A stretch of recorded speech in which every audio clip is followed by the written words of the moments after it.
रहा है। आज तो बच्चे भी बहुत खुश है, टीचर्स भी बहुत खुश है। काफ़ी बच्चे मतलब तालीम भूल गए हैं, काफ़ी बच्चे लिखना पढ़ना भी भूल गए हैं। ये 2 साल की भरपाई आप कैसा करेंगे? किसी के पास बस्ता नहीं होगा, किसी के पास कॉपी नहीं होगी, तो सर बच्चे शर्म के मारे भी तो नहीं आते। किताबें फ्री में मिलती है और हमारे पास एक एक टीचर जो है तो 10-10 बच्चों को जो है तो तकरीबन यूनिफॉर्म उनकी तरफ से देते हैं साले सवाब के लिए। खामोशी में कहते हैं कि सर हम फीस नहीं भर सकते, या हम यूनिफॉर्म नहीं ले सकते, या हम बच्चों को जूता चप्पल नहीं दिला सकते, या हमारे पास बैग लेने के लिए पैसे नहीं है, या कापी किताब या कापी रजिस्टर लेने के पैसे। ऐसे कितने माँ बाप आप चश्मदीद गवाह हैं। तमाम महल्ले जात में जो मस्जिदें होती है उसमें एक जुमा 4 में से एक जुमा का चंदा ऐसे बच्चों के नाम पे लिया जाए। जुमे के अंदर भी जो है तो मैं तो बड़ा खुसूसन बयान करना चाहिए और लोगों को सख्ती करना चाहिए। जैसे दूसरी बातें बताते हैं उसके साथ हर एक पेरेंट्स को वहाँ पर ताकीद करना चाहिए सख्ती के साथ कि भाई आपका बच्चा क्या पढ़ रहा है। जो मीडियम से पढ़ते हैं नौकरियाँ नहीं मिलती हैं, या उनको बहुत तकलीफ का सामना करना पड़ता है, मराठी बात करना नहीं आती है, मराठी लिखना भी नहीं आती है। क्या सर वाकई उर्दू मीडियम से पढ़ने में आगे का उनका मुस्तकबिल जैसा अंधेरे में चला जाता है, मराठी मीडियम से पढ़ना चाहिए? तो मराठी में ज़बान में जब आप बात करेंगे तो एक वो इंप्रेशन जो रहता है ऑफिस में वगैरह वो अलग ही रहता है। बिल्कुल आपने सही कहा कि मराठी के अंदर जो तो कम आने की वजह से जो तो ऐसा से कमतरी रही थी। और आप इतनी बड़ी आलिशान इमारतें, स्कूल भी कॉलेज भी चल रहे हैं, तो आखिर क्या कारण है कि जो प्राइवेट कोचिंग क्लास में जाते हैं उनका तालीम यार कहने के दिख के आता है, बच्चे निखर के आते हैं, और बच्चा यहाँ पर 5-6 घंटे बैठता है तो कहने का उसका तालीमी निज़ाम कहीं कमज़ोर पाया जाता है। कोई ज़रूरी नहीं है ट्यूशन को लगाना, ये एक लोगों के अंदर फैड है सिर्फ बोलने के लिए माशरे के अंदर कि मेरा बच्चा ट्यूशन को जाता। आप देख रहे हैं SDM न्यूज़, मैं हूँ याद अंसारी। आज मैं रोशन गेट पे मौजूद हूँ, अलमीर उर्दू प्राइमरी हाई स्कूल में। आप देख सकते हैं स्कूल का पहला दिन है, सैकड़ों की संख्या में बच्चे हैं, बच्चे के चेहरे पे एक मुस्कुराहट है, वालिदैन भी खुश है। ये 2 साल से कोरोना चल रहा था और हमने देखा है कि तालीम का बहुत बड़े पैमाने में नुकसान हुआ है। आज बच्चों के चेहरे पे मुस्कुराहट है और आप देखिए स्कूल के तमाम टीचर्स ने और उनके जिम्मेदारों ने बच्चों को फूल देकर, गुलाब का फूल देकर इस्तकबाल किया है कि आप आइए और अपनी ज़िंदगी की, अपनी तालीम की पहला दिन और पहली सुबह की शुरुआत कीजिए। चलिए कुछ बच्चों से तासुरात लेना चाहेंगे, ये उनके मन में क्या चल रहा है। चलिए मेरे साथ मौजूद है यहाँ के सदर मुदर्रिस साहब मौजूद हैं। सर मैंने इससे पहले भी आपका इंटरव्यू कवर किया था और उस टाइम बच्चे नहीं थे, आप बच्चे बेस हम देख रहे हैं बड़े सैकड़ों की संख्या में हैं। जी। आज का स्कूल का पहला दिन है जी। क्या मैसेज देंगे खासकर बच्चों को और बच्चों के वालिदैन को? हम मैसेज ये देंगे, देखो 2 साल से कोविड चल रहा था, कोरोना चल रहा था, इसलिए बच्चों का बहुत तालीम नुकसान हो रहा था। अल्हम्दुलिल्लाह ये चीज़ें ख़त्म हो गई है और बच्चे आज सबके साथ हाजिर है और हम चाहते हैं कि अब बच्चे दिन लगा के तालीम हासिल करें और जो नुकसान उनका हो चुका है उसकी भरपाई कर लें। सर हम देखते हैं कि जैसे मैंने इससे पहले इंटरव्यू में आपसे कवर किया था तो आपने कहा था कि 50-60 बच्चे जो है तो गरीब पसमानदा हैं। अब किसी के पास बस्ता नहीं होगा, किसी के पास कॉपी नहीं होगी, तो सर बच्चे शर्म के मारे भी तो नहीं आते, इसके बारे में कुछ बोलेंगे? हाँ, उसके लिए हम कुछ प्लानिंग करेंगे अब इंशाअल्लाह। जो बच्चे गरीब है उनके यूनिफॉर्म का, नोटबुक का भी इंतज़ाम करना चाह रहे हैं। अभी निकालते हैं हम कितने बच्चे ऐसे जो खरीद नहीं सकते, उसके लिए हम प्लानिंग कर रहे हैं और इंशाल्लाह उसका भी हम इंतजाम करेंगे। सर अभी तक जो नए एडमिशन हुए हैं तो नए एडमिशन में आपको कुछ तो आंकड़ा निकल के आ रहा होगा कि जैसा 500 बच्चे उसमें 300 बच्चे मुस्तैक, ऐसा कुछ एक अंदाज़ा? नहीं, अभी तो कैसा पहली की एडमिशन है हमारे पास, तकरीबन 150 एडमिशन हो चुके हैं, जबकि हमको 120 ही बच्चा लेना है। फिर भी 150 एडमिशन हमारे पास हो चुका है। अब हम स्कूल चालू होने के बाद निकालेंगे कौन बच्चे के पास यूनिफॉर्म नहीं है, क्यों नहीं है, नहीं खरीद सकता, तो हम उसका इंतज़ाम करेंगे इंशाल्लाह। सैकड़ों की संख्या में बच्चे खड़े हैं, पहला दिन है, कैसा लग रहा है? खुशी का पल है या आपका सर दर्द बढ़ जाएगा? बहुत ज़्यादा पुरमसरत मौका है ये, और हम भी इस बात के बड़े ख्वाहिशमंद थे कि कब स्कूल खुलेंगे और हम अपने बच्चों से कब मिलेंगे, अपने तुलबा से, तालिबात से, क्यों तो कोविड की वजह से बहुत सारा नुकसान हुआ है। तो अभी हम बहुत ज़्यादा मसरत हो रही है, बहुत अच्छा लग रहा है स्कूल में आके। बाजी हम पिछले 2 साल कोरोना निकले, काफ़ी बच्चे मतलब तालीम भूल गए हैं, काफ़ी बच्चे लिखना पढ़ना भी भूल गए हैं। ये 2 साल की भरपाई आप कैसा करेंगे? वैसे तो हम ऑनलाइन कंटिन्यू बच्चों से राब्ते में थे, लेकिन इसके अलावा भी हम इंशाल्लाह मौका मिलेगा तो हम बच्चों को एक्स्ट्रा क्लास के ज़रिए और मुख्तलिफ मतलब एक्टिविटीज़ के ज़रिए हम उन बच्चों को जो भी हमारा सिलेबस है पहुंचाने की हम कोशिश ज़रूर करेंगे। और अगर मौका मिला, स्पेस रहा हमारे स्कूल में और भी जगह रहे, तो हम एक्स्ट्रा क्लास भी लेने के लिए तैयार है, ताकि हम अपने कौम के जो बच्चे हैं ये आगे जाकर तरक्की कर सके, उनका कोई नुकसान ना हो, ये हमारे दिल में ज़रूर है। इंशाल्लाह हम ज़रूर कोशिश करेंगे कि हमारा बच्चा तालीम हासिल करे। मेरा नाम इशरत परवीन। मासूम बच्चे आपके साथ फूलों के साथ खड़े हैं, कैसा लग रहा है आज का पहले दिन? बहुत ही मसरत बख्श दिख रहा है। आज तो बच्चे भी बहुत खुश है, टीचर्स भी बहुत खुश है। इतने दिनों से जो है तो सन्नाटा छाया हुआ था, एकदम से बच्चे भी वो हो गए थे, घबराए भी थे, लेकिन अब एकदम बच्चे बिल्कुल फ्री भी हो गए और बहुत ही खुश नज़र आ रहे बच्चे। भाजी हम समझते हैं कि एक वालिदैन को, एक माँ, एक आप भी एक माँ है, एक खवातीन है आप, जी। तो एक माँ का दर्द बयान कीजिए, आपके बच्चे को परवरिश कैसी करना चाहिए या कैसे तैयारी करके भेजना चाहिए, कोई पैगाम वालिदैन के नाम, खासकर माँओं के नाम। माँ जो है तो बच्चे को बहुत ही खुशी से अपने बच्चों को तैयार करके और बहुत ही अपना क्या बोलेंगे अपने जज्बात का वो करती है उन्हें, और अपने बच्चों को तैयार करके स्कूल को भेजती है कि ताकि जो है तो मेरा बच्चा काबिल बन सके, अच्छा बन सके, और उसकी क्या बोलेंगे शख्सी तरक्की हो बच्चे की, तामीरी तरक्की हो बच्चे की, और अपने जज्बात को इजहार करती है बच्चे के साथ। आपका पूरा नाम? मेरा नाम है जरीना तहसीन। आप देख रहे हैं SDM न्यूज़, मैं हूं रियाज अंसारी। इस वक्त मैं रोशन गेट पे अलमीर उर्दू प्राइमरी हाई स्कूल में मौजूद हूं। आज स्कूल का पहला दिन है। आज तमाम बच्चे बहुत खुशी के साथ आए और यहाँ के स्टाफ ने उनको गुलाब का फूल देकर इस्तकबाल किया। एक रिवायत का हिस्सा भी है। और 2 साल कोरोना काल चल रहे थे और बड़ी बेचैनी का आलम था। माँ बाप भी परेशान थे, उससे ज़्यादा बच्चे परेशान थे, बहुत परेशानी से गुजरे, लेकिन आखिरकार स्कूल खुल गए। ये बहुत खुशी की बात है। बच्चों का तालीम नुकसान भी हो रहा था। अब चलिए हम यहाँ के हाई स्कूल के हेडमास्टर साहब अवैध मुबारक शऊस के साथ मौजूद हूँ। सर, आपको भी बहुत बहुत पहला दिन मुबारक हो और हमारी तरफ से बताइए आपको। और इस मौके पर पहला दिन है, इसके मौके पर क्या कहेंगे आप? आज जो है तो सुबह जब हम स्कूल में आए 7:15 बजे, तो मैंने ये देखा कि 7 बजे से पहले ही कुछ पेरेंट्स अपने बच्चों को लेकर स्कूल में आए, दाखिल हुए, और उन पेरेंट्स के और बच्चों के चेहरे पे जो खुशी थी, तो मैं हमारे टीचर स्टाफ को मैं बोला कि मैंने आज तक इतनी साल की सर्विस में मैंने नहीं देखा। और फर्स्ट डे स्कूल के दिन इतनी तादाद मैंने मेरे लाइफ की, टीचर की लाइफ की इसमें पहली बार देखा। और बच्चों के चेहरों पे इतनी खुशी थी और बच्चे इतने खुश थे। और हम लोगों ने गुलाब के फूल देकर, पेरेंट्स जितने आए थे, बहुत सारी तादाद में पेरेंट्स भी थे और बच्चे भी थे, तो पेरेंट्स का भी इस्तकबाल किया। और जो ऑटो में जो बच्चों को लेकर आते उन लोगों का भी हमने फूल देकर, हमारे तमाम टीचर्स और नॉन टीचिंग स्टाफ ने उनका इस्तकबाल किया। और बच्चे बहुत खुश नज़र आ रहे थे। आज पहले ही दिन हमने क्या करे, उनको मीठा खाने में मीठा भी दिए, जो MDM जो गवर्नमेंट की जानिब से रहता है, तो उनको हमने रिक्वेस्ट किए थे तो उन्होंने मीठा खाना दिए। और आज ही के दिन, पहले दिन ही हमने बच्चों को किताबें भी तकसीम की। सर, अब ये बताइए कि आपके स्कूल में प्राइमरी और हाई मिला के कुल आंकड़ा तादाद कितनी है? हमारे पास तकरीबन प्राइमरी 1 से 7वीं तक, और हमारी जो स्कूलों में हाई स्कूल का हेडमास्टर हूँ, तो हमारे स्कूल के अंदर टोटल तादाद तकरीबन 2200 बच्चे हमारे पास स्कूल के अंदर पढ़ते हैं। ये सुबह शाम है सर? क्या दो शिफ्ट में स्कूल चलती है। सुबह जो है तो 5वीं से लेकर 10वीं तक, और अब 11वीं 12वीं भी इंशाल्लाह अब जल्दी चलूँगी, तो ये सुबह की शिफ्ट में रहती, और 1 से 7वीं तक स्कूल जो है तो दोपहर की शिफ्ट में रहती। अब सर, कुछ वालिदैन के हालात पे बात करते हैं, आज के मौजूदा हालात पे बात करते हैं। सर, आपके स्कूल में जैसे आपने 2200 बच्चे बताए, इसमें ऐसे कितने बच्चों के वालिदैन, क्योंकि आप हेडमास्टर है हाई स्कूल के, जो सत्य गुर्बत से नीचे आते हैं, यानी कि रिक्शा ड्राइवर है, मट्टी काम को जाते हैं, होटल में काम करते हैं, या पान टपरी चलाते हैं, कितने फ़ीसद है जो सत्य गुर्बत में आते हैं? हमारे पास जो है तो तकरीबन जो बच्चे हैं, आप जो बता रहे हैं, ये कैटेगरी के तमाम बच्चे, 90% बच्चे जो है तो इस कैटेगरी में आते हैं। एक 10% बच्चे जो है तो सिर्फ जो है तो अच्छे घर से ये रखते हैं। हमारे पास किसी भी तरह की कोई भी फीस नहीं ली जाती, किताबें फ्री में मिलती है। और हमारे पास एक टीचर जो है तो 10-10 बच्चों को जो है तो तकरीबन यूनिफॉर्म उनकी तरफ से देते हैं इसाले सवाब के लिए। ये प्रोग्राम भी हमारे पास जो है तो ये होता है। और अभी ये जो सोसाइटी है, हमारे महाराष्ट्र स्टेट के जो तुम्हारे मंत्री है सत्तार साहब, इन सत्तार साहब ने जो तो ये स्कूल को जो है तो चलाने के लिए लिए, तो उन्होंने मेरे को पहले जब स्टार्ट में समीर सेठ जो उनके फर्जंद है, जो उप नगर अध्यक्ष सिल्लोड के, उनका सिर्फ मेरे को कहना यह था कि चाऊ सर, अपने को औरंगाबाद के अंदर नंबर 1 स्कूल करने की है, उसके लिए क्या करना पड़ेगा हमको बोलिए। तो एक अलग जज्बा जो तो हमारे अंदर पैदा हुआ और एक अलग ताकत के साथ हम जो लगे, और हम इंशाल्लाह एक कोशिश करेंगे कि अच्छे से अच्छी तालीम दी जाती थी, मगर और अच्छे से अच्छी तालीम देने की इंशाल्लाह हम कोशिश करेंगे। और आप देखेंगे इंशाल्लाह, और आपको लाकर हम फ़ौक्तन आपको बुलाएंगे, आप भी गवाह रहना इंशाल्लाह। उसमें जो तो हम भरपूर कोशिश करेंगे। अब सिर्फ जो है तो पेरेंट्स का और बच्चों का और आप जैसे लोगों का ताउन हमारे को चाहिए।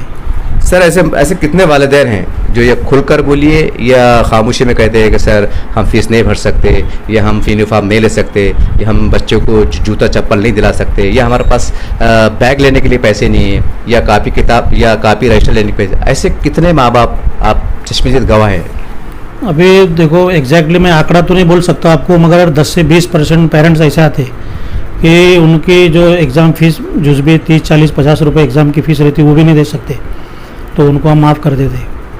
हमारे रऊफ सर जो थे वो भी बहुत सारा करते थे, और अभी तो मैनेजमेंट बहुत बड़ा आ गया है, अभी हिमालय हमारे साथ में है, तो इंशाल्लाह ये ऐसे तमाम जो लोग हैं तो उनको हम मदद करेंगे। आप भी ऐसे कुछ लोग होंगे तो हमारे पास भेजिए, इंशाल्लाह उनको बुक्स, किताबें और ड्रेस उसके साथ में हम उनको दाखला देंगे। कोई फीस वगैरह कोई हमारे पास ले ली जाती। सर अब इससे हटके सवाल है मेरा, क्योंकि हम मुस्लिम माशरे में जीते हैं और हमारे पास आपने देखा होगा सच्चर कमेटी की रिपोर्ट, सुप्रीम कोर्ट के जज, उनका एक रिमार्क का आया था, आपने शायद रिपोर्ट पढ़ा होगा, कि उनका एक रिमार्क था कि 70-72 सालों में मुसलमान, खासकर हिंदुस्तान का मुसलमान दलितों से भी बिछड़ के रह गया है, माशी एतबार से, तालीम एतबार से। तो क्या सर अब वक्त नहीं आ गया है कि मुसलमान जो बड़ी तादाद में ज़कात का पैसा निकालते हैं लाखों की शक्ल में, और महीने का एक जुमा, ये काफ़ी लोगों की राय थी, मैं आपसे रिपीट कर रहा हूँ और आपके तासुरात को जानने की कोशिश कर रहा हूँ कि तमाम महल्ले जात में जो मस्जिदें होती है उसमें एक जुमा 4 में से एक जुमा का चंदा ऐसे बच्चों के नाम पे लिया जाए और उनको कुछ किया जाए, इसके बारे में आपके तासुरात क्या है? देखिए, आपने जो है तो बहुत अच्छी बात की। हमारे पास जो तो बहुत पैसे वाले लोग भी हैं, इन लोगों ने खुलकर मदद करना चाहिए। और सबसे पहले मैं ये बोलूँगा कि तालीम, अगर आप तालीम अगर पाएंगे, जैसे डॉक्टर बाबा साहेब अम्बेडकर ने कहा था की शिक्षण हे वाघिणीचं दूध आहे, जो पील तो गुरगुरल्याशिवाय राहणार नाही। तो हम लोगों ने तालीम हासिल करना चाहिए। अभी मेरे तमाम दोस्त जो है दलित समाज के जो लोग हैं, तो वो इतने आगे जा चुके, इतनी खुशी होती उनके घर पे अगर गए तो इतने बड़े बड़े वसी मकान, ये वो सब काहे की वजह से हुआ, सिर्फ तालीम की वजह से हुआ। तो मैं ये अपने कौम के लोगों को और जो बड़े लोग हैं और आप जैसे जो लोग हैं समाज के अंदर रहने वाले, उनको एक आह्वान करना चाहता हूँ कि वो जो है तो अपने कौम को जो है तो तालीम की तरफ राग़िब करें। अगर तालीम पाएंगे इंशाल्लाह तो उसके अंदर जो है तो तमाम सलाहियतें आएगी, पैसा आएगा, हर चीज़ आएगी, तालीम से सब चीज़ है। और जैसे आपने जुमे का जो बताया, तो जुमे के अंदर जो तो तालीम के बारे में, जैसे कुरान शरीफ की जो शुरुआत हुई है कि इकरा, मतलब तुम तालीम पाओ। अगर आप तालीम पाएंगे तो आपको हर चीज़ आपको उसके साथ में आएगी। तो जुमे के अंदर भी जो है तो मैं तो बड़ा खुसूसन बयान करना चाहिए और लोगों को सख्ती करना चाहिए। जैसे दूसरी बातें बताते हैं उसके साथ हर एक पेरेंट्स को वहाँ पर ताकीद करना चाहिए सख्ती के साथ कि भाई आपका बच्चा क्या पढ़ रहा है, उसकी तालीम की तरफ तवज्जो दीजिए। और आपने जैसे बताया तो उसके बारे में तो मैं कुछ नहीं बोल सकता पैसे के बारे में, वो मस्जिद के तौर पर वहाँ की कमेटी जो है तो उन्होंने अगर ये डिसीजन लिए तो बहुत अच्छी बात है। वो पैसा सही जगह पे लगेगा, एजुकेशन में जो पैसा लग रहा है वो सही जगह पे लगेगा, अच्छा ही इन्वेस्टमेंट है, वो सबसे अच्छी इन्वेस्टमेंट एजुकेशन के अंदर है। सर हम देखते हैं कि आजकल माशरे में हम लोग बोलते हैं कि मैं ज़िबान को लेकर काफ़ी चर्चा होती है कि भाई उर्दू ज़िबान से अगर पढ़ते हैं, उर्दू मीडियम से पढ़ते हैं, नौकरियाँ नहीं मिलती हैं या उनको बस तकलीफ़ का सामना करना पड़ता है, मराठी बात करना नहीं आती है, मराठी लिखना भी नहीं आती है, ऐसे इस तरह की एहसास कमते के शिकार भी होते हैं। तो क्या सर वाकई उर्दू मीडियम से पढ़ने में आगे उनका मुस्तकबिल जैसा अंधेरे में चला जाता है, मराठी मीडियम से पढ़ना चाहिए? ज़रा खुल के बताइए, या इसकी वजूहत क्या है या फिर क्या होना चाहिए? ये उर्दू मीडियम ये तुम्हारी हमारी मादरी ज़बान है। मैं तो ये कहता हूँ, और मेरे को जो भी पूछता है कि भाई कौन से मीडियम से पढ़ाना चाहिए, तो हमने हमारे बच्चों को मादरी ज़बान में पढ़ाना चाहिए। एजुकेशन का मीडियम हमारी मादरी ज़बान होना चाहिए, कि तो उससे बेहतर अंडरस्टैंडिंग किसी लैंग्वेज में नहीं होगी। उसके उर्दू के अंदर जो है तो मराठी शक्ति में है, मराठी ये सब्जेक्ट जो है तो, और उर्दू मीडियम के जो लोग हैं, जैसे हम हमारे पास शक्ति के साथ में हम जो है तो मराठी का जो पीरियड इम्प्लीमेंटेशन करते हैं, उसी तरह तमाम उर्दू इदारे के जो लोग हैं, हेड मास्टर लोग जो है तो मैं उनसे एक दरख्वास्त करूंगा आपके माध्यम से कि वो लोग जो है तो मराठी को जो है तो शक्ति के साथ में उनके स्कूल के अंदर जो है तो इम्प्लीमेंट करें। और बच्चा जो है तो तुम्हारा बच्चा बुलबुल की तरह मराठी में बोलना चाहिए। ये बात सही कहा आपने कि मराठी से ऐसा से कमतरी रहती है। मैं मराठी मीडियम से पढ़ा हूँ, मैं जो फ्लुएंटली मराठी में बोलता हूँ और उसका जो मेरे को बेनिफिट मिलता, उसका मैं जो बेनिफिशरी हूँ, तो मैं ये चाहता हूँ कि मेरे बच्चे जो है ये बच्चे भी बेनिफिशरी बने। क्योंकि मराठी में ज़बान में जब आप बात करेंगे तो एक वो इंप्रेशन जो रहता है ऑफिस में वगैरह वो अलग ही रहता है। बिल्कुल आपने सही कहा कि मराठी के अंदर जो है तो कम आने की वजह से जो है तो ऐसा से कमतरी रहती है, तो वो दूर करने के लिए हम लोगों को कोशिश करना पड़ेगी। और इंशाल्लाह हम जो है तो जैसे मराठी में बोलते हैं कि जानियोपूर्वक हम जो है तो कोशिश करेंगे और बच्चों को जो है तो मराठी के अंदर मजबूत करने की कोशिश करेंगे।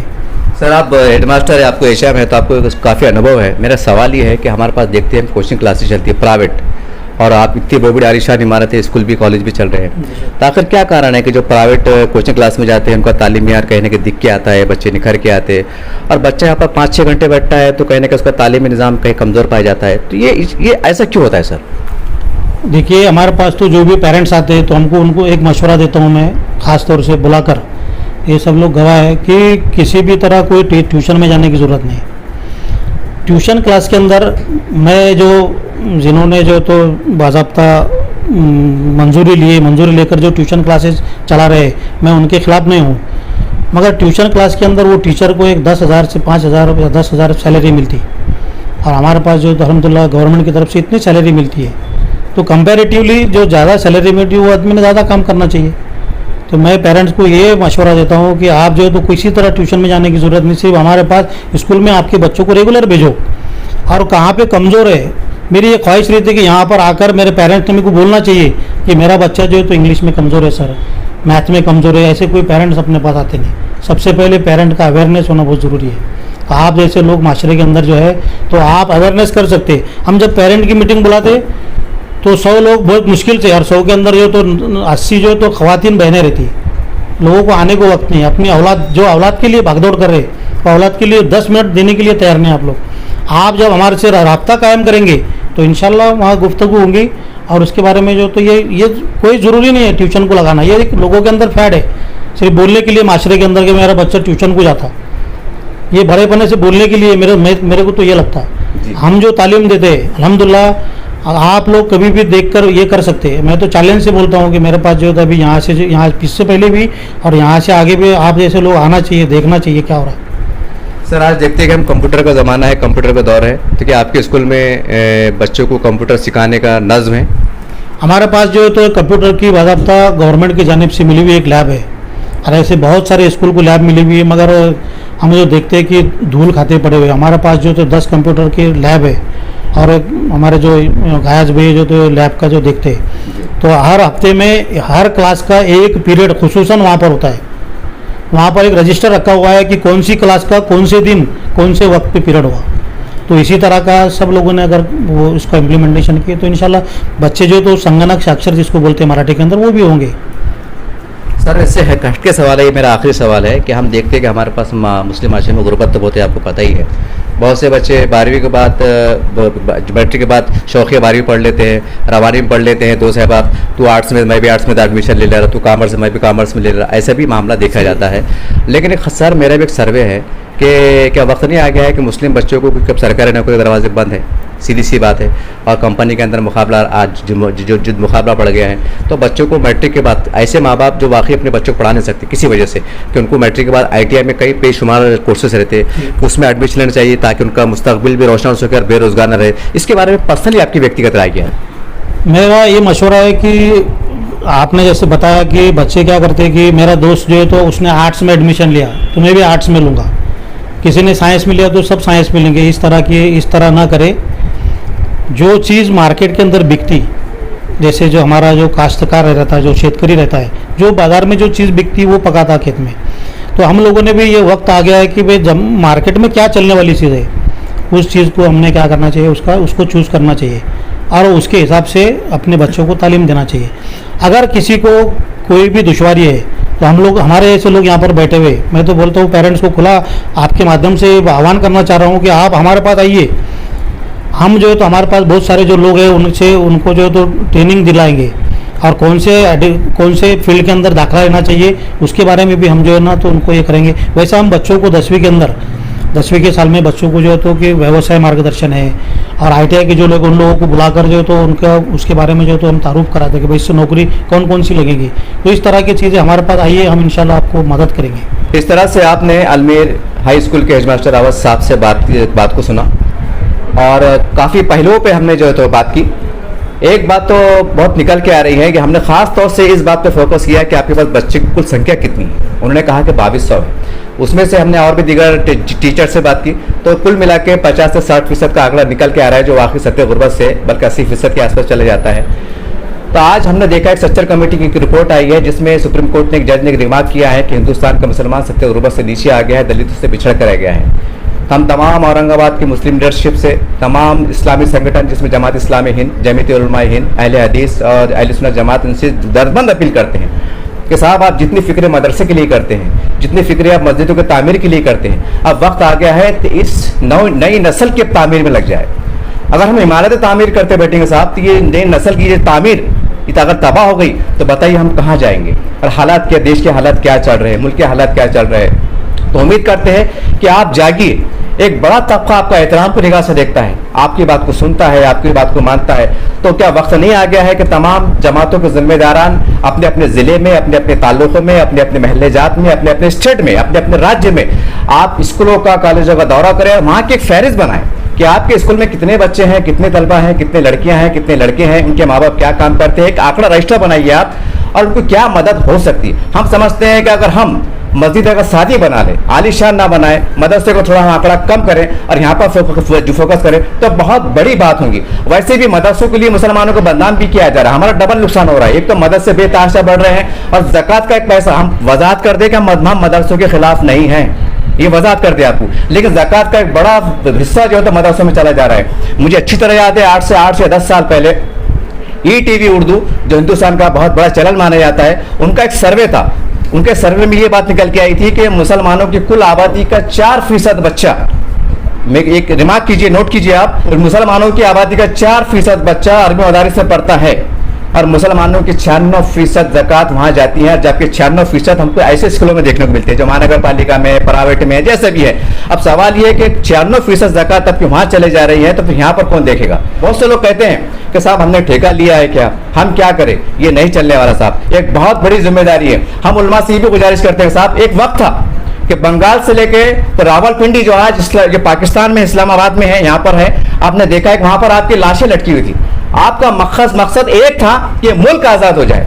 आपकी तहरीक ये नहीं थी कि ये मुल्क इस्लामी राज्य बन जाए, ये आपकी तहरीक नहीं थी, बल्कि ये था कि जुल्म का खात्मा हो और ये देश आज़ाद हो। ये अज़ाइम के साथ आपने जो तो फांसी के फंदों को चूमा था। और आज लाखों की तादाद में मुस्लिम नौजवान बच्चे, नस्लें तबाह हो रही हैं, तो आखिर कहाँ जाए, कैसे जाए, कैसे तरक्की करें। तो उम्मीद करते हैं कि आप थोड़ा बढ़िए, जरा ये सियासी बातें, सियासी रंजिशें, आपसी इख्तलाफात, मसले की जो मामला है, इसको छोड़िए, आप एकजुट होइए। ये हमारी अपनी कोई राय नहीं है, हम समाज के बीच में घूमते हैं, लोगों से मिलते हैं, इनकी चर्चाएं होती हैं, उन चर्चाओं को आगे एक सवाल की शक्ल में आपके सामने रखने जा रहा हूँ। और औरंगाबाद के मुसलमानों से खास कर उनसे गुजारिश करता हूं कि ऐसा रास्ता जब गुजरे, आप जैसे अजमेर से गुजरे, तो तस्वुर कीजिए कि यहाँ पर उम्मत का एक बहुत बड़ा हिस्सा, बहुत बड़ी एक तादाद पढ़ रही है। तो कौन से ऐसे बच्चे मुस्तहिक हैं, कौन सी लड़की मुस्तहिक है, कौन सा बच्चा मुस्तहिक है, और पता नहीं इसमें कौन IAS बने, कोई डॉक्टर बने, कोई कलेक्टर बने, कमिश्नर बने, कोई आमदार बने, कोई खासदार बने, ये भी हो सकता है। अगर हम थोड़ी मेहनत करें साहब, एक इनकलाब ला सकते हैं। हम कब तक सरकारों के भरोसे पर रहे।